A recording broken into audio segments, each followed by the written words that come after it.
The Nigerian Army welcomed the new president of Medicine Sans Frontier, Christos Christo, to the first headquarters in Abuja. The visiting president of the medical non-profit organization discussed ways of improving humanitarian support for victims affected by conflict in the country. Maryam Muhammed was there for TVC News.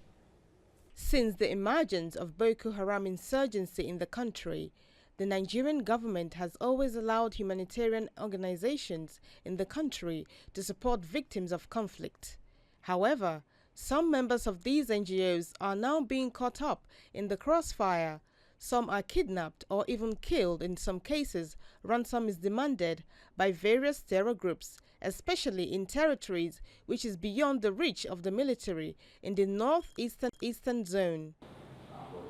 The army insists Medicine Sans Frontiers must operate with the principles of neutrality, impartiality, and respect the government, as Nigeria is a functional state and not a failed state. We want to reach everybody.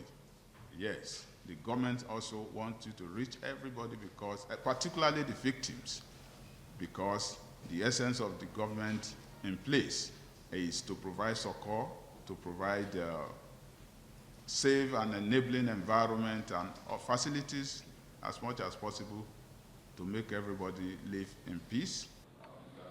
The president of Medicine Sans Frontiers say they are always in solidarity with every human being in conflict and wishes to collaborate with governments and organizations to provide adequate support. But no safe places left to go. Many feel that there will be no end to their suffering.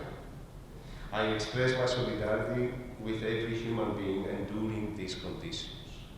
And I commit to engage with the crisis that exists and to continue working to improve our response. I ask others also to join us in this commitment and to facilitate our efforts. The Nigerian military expects the NGOs to work with the understandings while providing succors to the people, so it doesn't jeopardize what it stands for and not an attempt to undermine the authority of the federal government.